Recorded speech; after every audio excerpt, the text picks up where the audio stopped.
So, how many people have noticed that Donald Trump has now two times said that he is concerned about getting into heaven?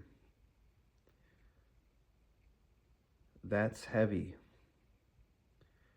Regardless of what you think about Donald Trump, and I promise you, I will go deep into this in this video, so wait for it. But I want to start with the right tone. No matter what you think of this man, aging is something that's going to happen to all of us. Facing down the last years of our lives and looking back on it with regrets, with things we wish we could change, with uncertainty, maybe, hopefully, with joy and pride for what we've experienced and done in life. But we're all going to be there one day. And I think it would be beneficial for all of us, including those of us who have serious questions and concerns about Donald Trump in many different ways, in his capacity as a president, in his personal life, in ways that may have impacted other people, including other very vulnerable people, possible abuse, all of that stuff. I'm not dismissing any of that, and I'm going to circle back to it in this video. This is totally unscripted, by the way. It's just stream of consciousness. But let's start, because I think it's more beneficial to all of us to start with this somewhat generous perspective. It's more, we're going to gain more from it. We're going to learn more from it. It's going to be more productive than, looking at that statement from Donald Trump and immediately being like, well, yeah, you were a terrible person.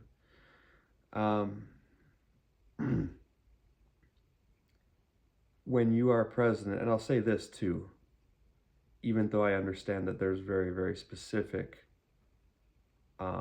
concerns with Donald Trump, and I have them myself. When you are president of the United States, or any other political figure for that matter, especially today,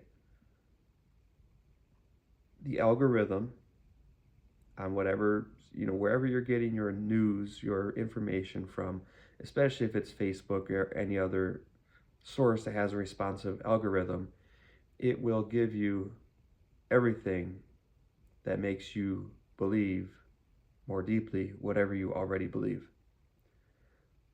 So if you deeply believe that Donald Trump is a terrible person, every single thing he does is terrible, every single decision as president, his every motive, his every action, his every thought is for evil and for destruction of this nation and everything else, you will get in your feed everything that supports that viewpoint.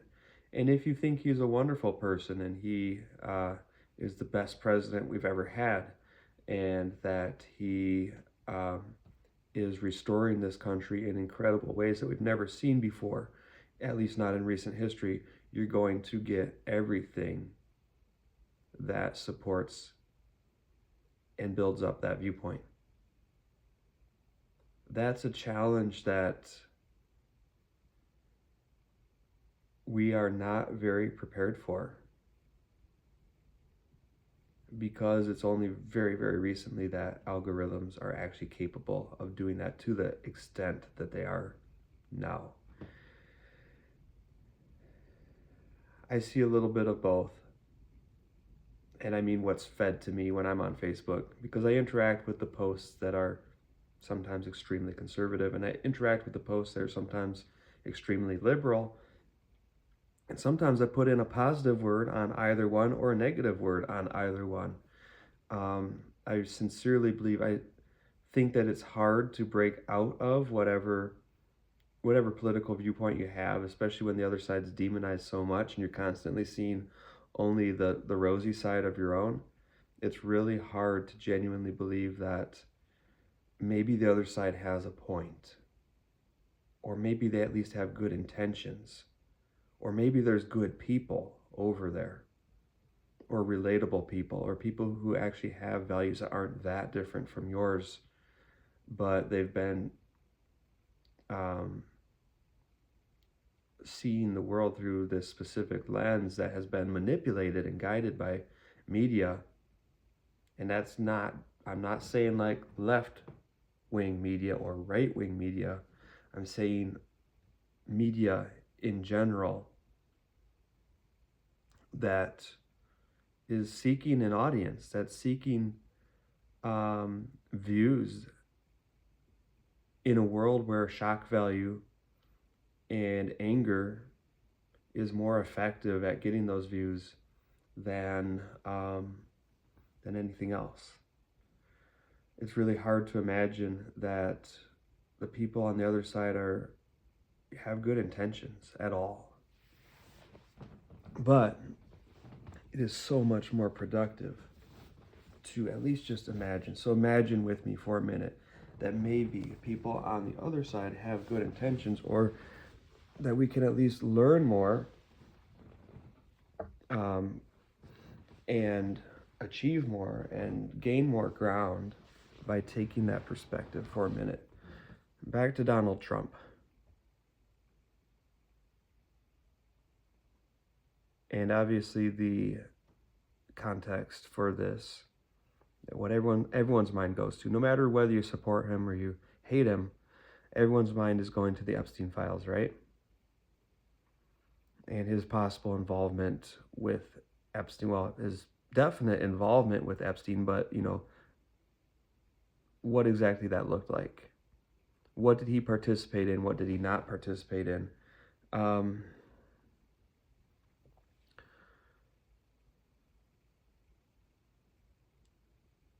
We know that the nature of Donald Trump, this is not really up for debate. Just believe him, his own words. He said, we know that the nature of Donald Trump is that he has taken a degrading view at best of women, including young women, including underage women. Now, whether he actually, did something illegal and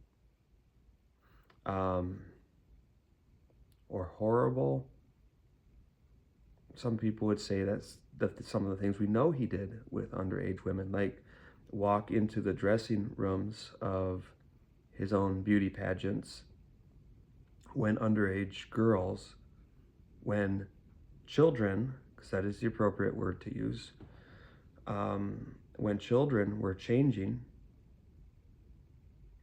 children who were approaching adulthood, but still children, people would say that is horrible. And I am one of those people. I think that's abusive. I think it's wrong. I think it is an abuse of the perceived authority that he had in that setting, and he used that without the consent of those girls. Not that it even would matter, because when someone's underage, it is up to you to do the right thing, regardless of what you think they would or would not, or did not give you permission for. But I think we can also all agree that there are far worse things. It does not excuse it. It does not make it okay, but there are far worse things.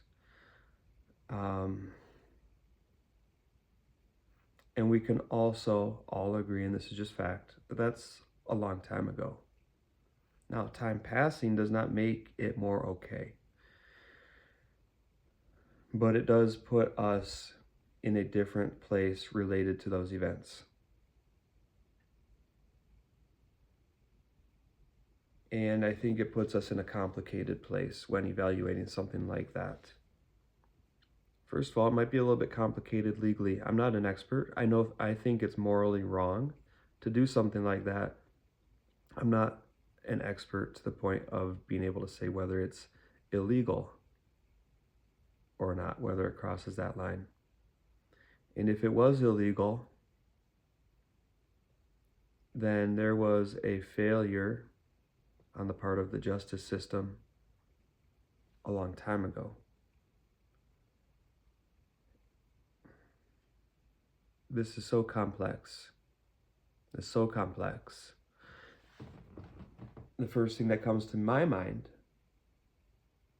is to say that someone who's 80 years old and did some unscrupulous things when they were 40 or 50,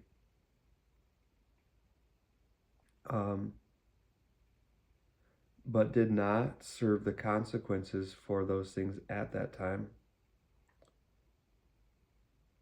it begs the question to me, what is the benefit for that person to serve consequences now?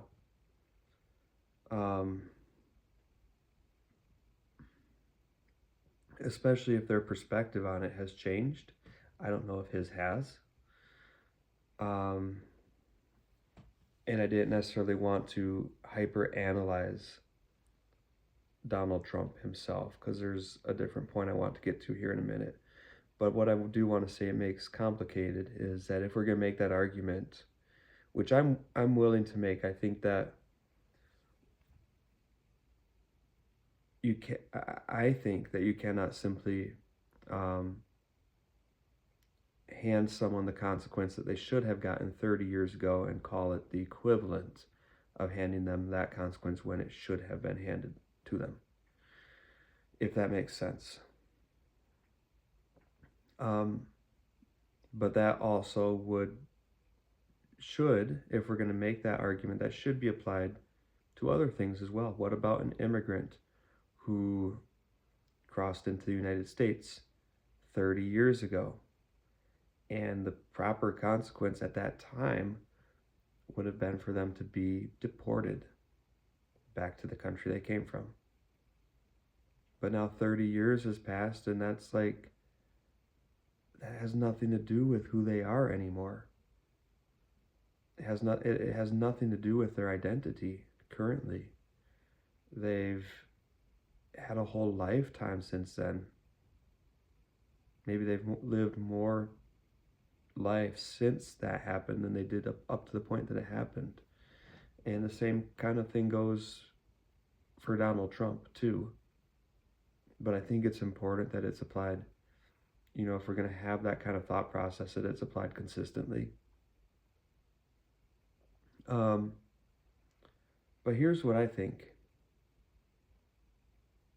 I think we are seeing a man who is genuinely staring down the last years of his life, genuinely wondering if he's going to make it to heaven or not, or sincerely believing he won't. And I'm going to tell you two things that will not benefit that man or our country. The first is to just defend him in everything. Say he never did anything wrong. He's the greatest person ever.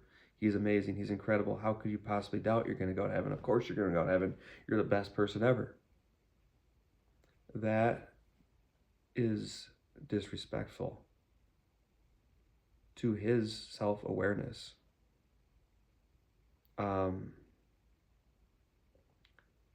Those words are going to ring really empty, because whatever he's feeling, whatever he's thinking, whatever he's analyzing about his own life, it's probably more realistic than your viewpoint from the outside looking in. You can admire certain things about him, what he's accomplished, that he was able to, as a basically non-politician, win a substantial portion of the American vote, be elected to the presidency twice. You can admire qualities, but I think it would be very unfair and isolating to him, to be honest, to disregard what he's feeling. That is actually very, very heavy. I used that word at the beginning of the video. Very, very heavy. Very real, very raw, and very sincere. It's like when somebody tells you something like that, listen to them. Don't just poo-poo it. But the other thing that won't really benefit anybody is to be like, see, I told you so. He's done a bunch of terrible things and he knows it.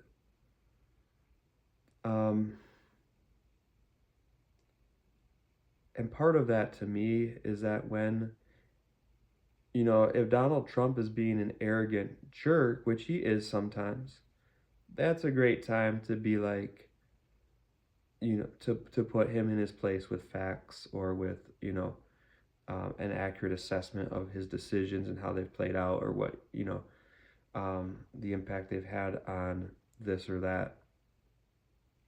But to me, no matter how bad a person is, and I think there are worse people in the world than Donald Trump, by the way. I think there are far worse people in the Epstein files than Donald Trump. But when he says something like that, that's not a moment to say something accusatory back in response. And it's also not productive. And here's what I mean. If someone says, I did something wrong, and you're immediately like, yeah, you sure did, the conversation's now over, right? They had reached this point of being vulnerable. And this is like very completely different context and completely different goals and everything else. But same is true in a relationship, right? If your significant other says they did something wrong and you're like, yeah, you bet you did, you just ruined every opportunity in that moment for a lot of good things to happen. And obviously a relationship is a little bit different because there's a lot, anyone who's going to say that kind of thing in response to Donald Trump, they don't want a relationship with Donald Trump, not even a president-citizen relationship. And so it's a little different when you're trying to end the relationship than when you're trying to maintain the relationship. But either way, it's kind of the same principle, because if somebody reaches that point of vulnerability, this is really vulnerable, right? This is like real. This isn't just, he actually used this word the first time he brought this up. He said, I'm not being cute.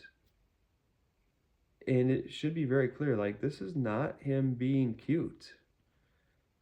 This is not just like some little thing that he wanted to say to get a little bit of sympathy. This is like from his heart. I know there are people who don't think Donald Trump has a heart, but everybody has a heart. And a lot of people who do very, very terrible things, like, they do a lot of damage to their own heart. You and I understand this to some extent, at least. When you do things that hurt other people, it hurts you too. And your heart becomes a little bit more calloused and a little bit harder to open up. A lot of people who we perceive as being extremely evil because they've done really bad things, they have put so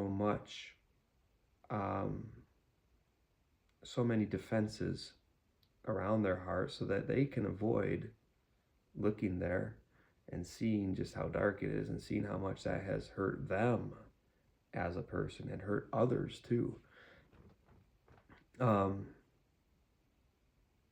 Donald Trump, in that moment, in those moments, reached a point where he chose to be vulnerable when speaking with reporters or whatever the setting was. I watched a clip of the first one. I did not watch a clip of the second one. I just read about it. That's admirable. Even if nothing else he's ever done in his entire life is admirable, that action of looking inside and speaking vulnerably about what he's seeing there and the concerns that it raises for him as he approaches the end of his life that's vulnerable and surprising. Not just surprising because it's Donald Trump, but surprising because not a lot of people would do that.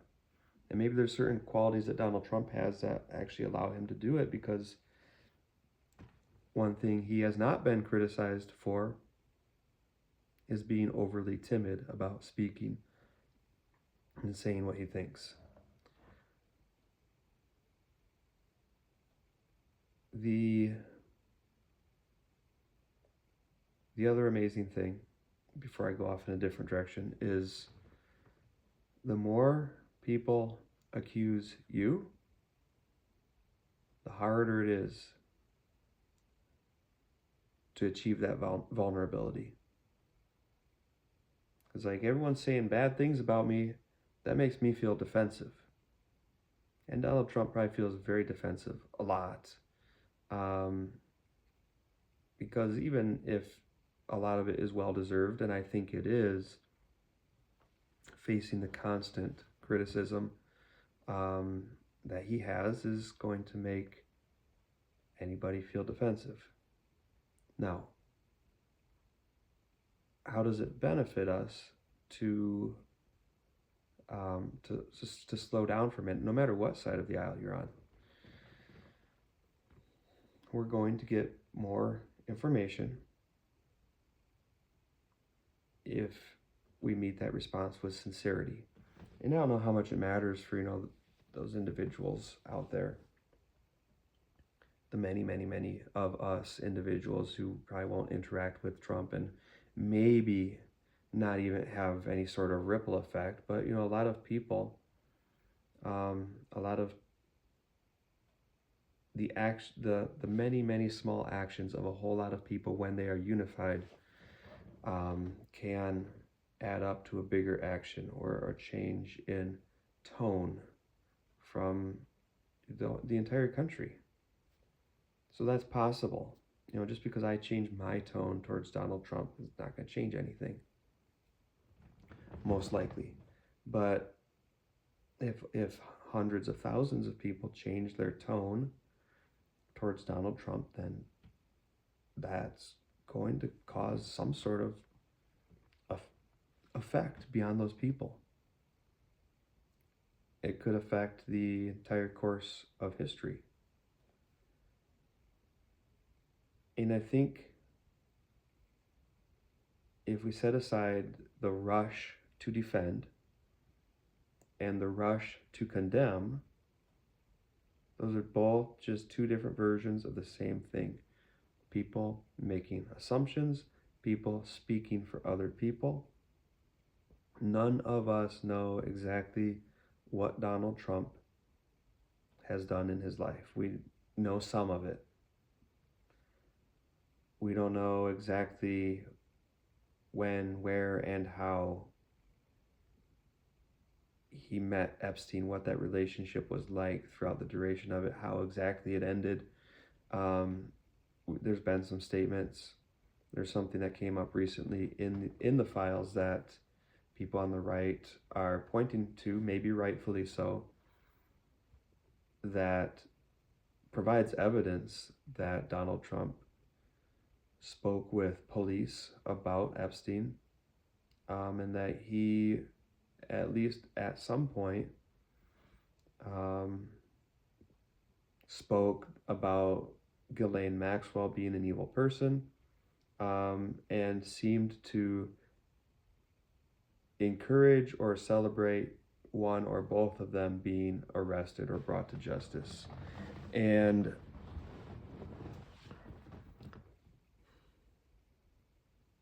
there's also of course a lot of information out there, again, showing that Donald Trump did things that I find very inappropriate at the very least. But no one of us knows exactly what the nuances, the details, the timelines the change in tone when it happened, how it happened, why it happened from him, and to what extent it happened. We don't know that. So whether we're defending or we're accusing, it's all just noise. I'm not saying we shouldn't evaluate the things that we have to evaluate, but the best source here is Donald Trump. Donald Trump could tell us so much more than we can read in the Epstein files, even if we scanned for his name and read every single passage that mentions him for any reason. Donald Trump could tell us far more if he chooses to. And that's probably the only way it's going to happen, if he chooses to.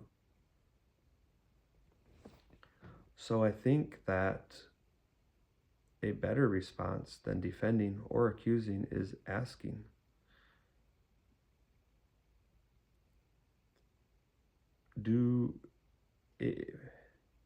It would be wrong to love Donald Trump so much that we wouldn't want to hear what he has to say if it's condemning. It would also be wrong to hate Donald Trump so much that we would get in the way of hearing what he has to say, again, kind of if it's condemning, because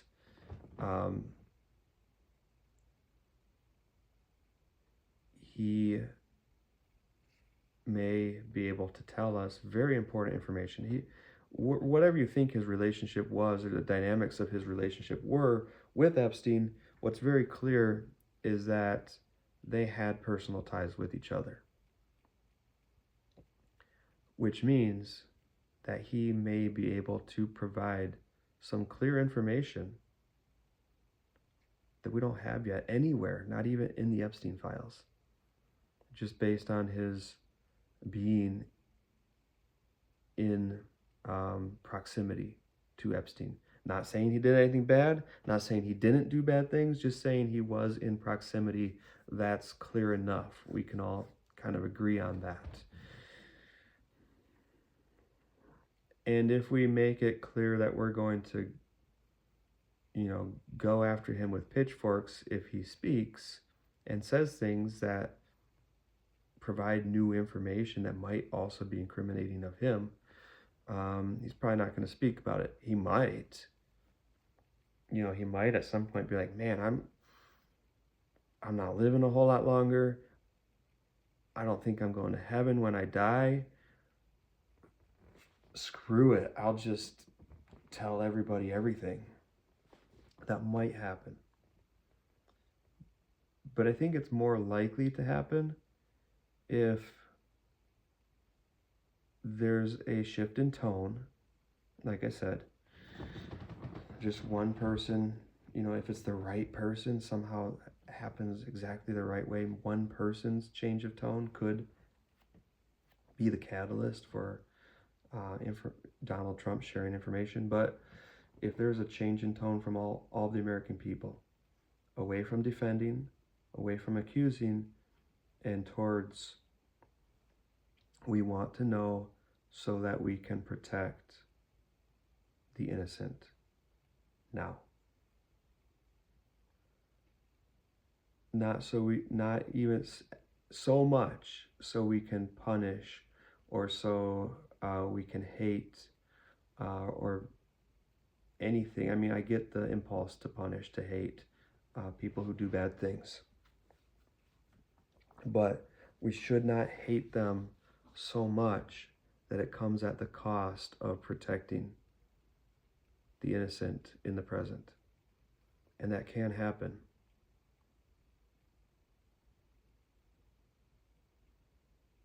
If we're so hell-bent on punishing, especially this one specific person in this case, that makes it less likely he's going to speak on it. And if he's less likely to speak on it, we're less likely to know some truths that are really important to know so that we can protect the innocent. Um, this is very complex. It's very heavy. The whole thing is very heavy. But personally, I would like to see a shift in tone across America from all this noise,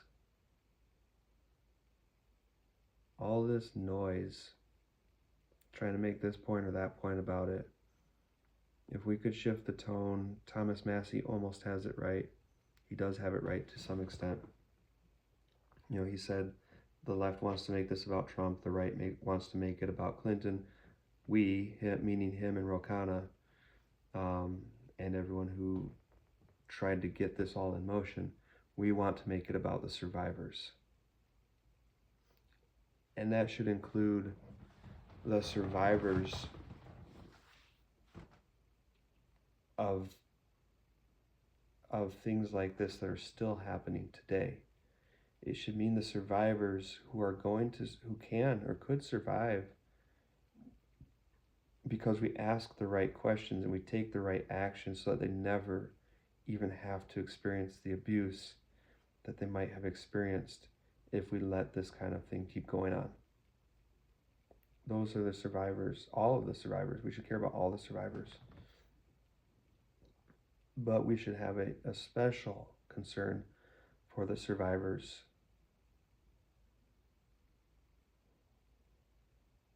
whose horrible experiences could still be prevented in the first place. All this noise is distracting from that. All this noise about making it political. It shouldn't be political. It shouldn't even be about vengeance. I know that people have this big thing for vengeance, and it's a normal human impulse. Right? Everybody feels it. I feel it. These people did horrible things. They deserve a pretty horrible outcome in their own lives.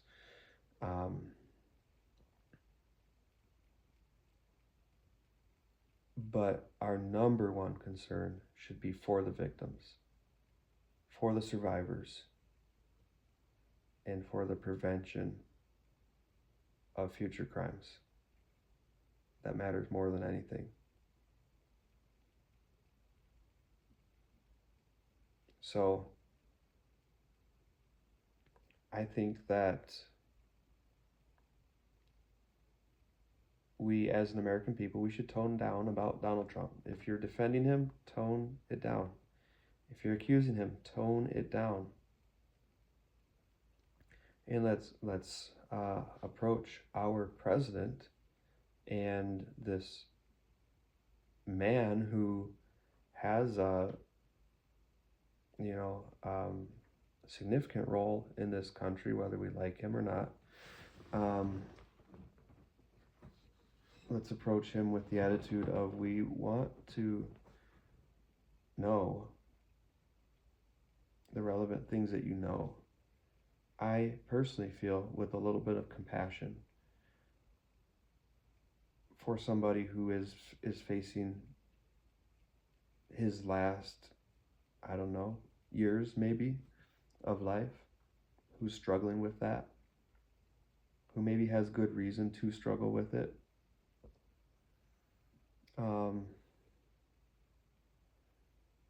But he's doing, like, when you say something like that, he's, in that moment at least, I'm not going to sugarcoat it and say he's not doing some bad things in other ways, in other moments. Not a catalyst for some pretty destructive things. But we've seen more and more, not just in those instances, but more and more of a little bit of a softness and a sincerity and vulnerability. We should take time to appreciate that, because it could be worse. Even for those of us who don't have a high regard for Donald Trump in most ways, we should at least acknowledge it could be worse. There's some constructive things going on, and I'd rather put my attention and my energy on those things that are constructive than on a dozen things that aren't. What you focus your time, attention, and energy on tends to grow. And that's the best way I know of, in a lot of cases, to,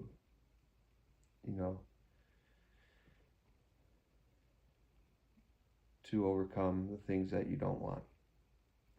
Just focus that time, energy, effort, intention on the things you do want. I do want more of this sincere, vulnerable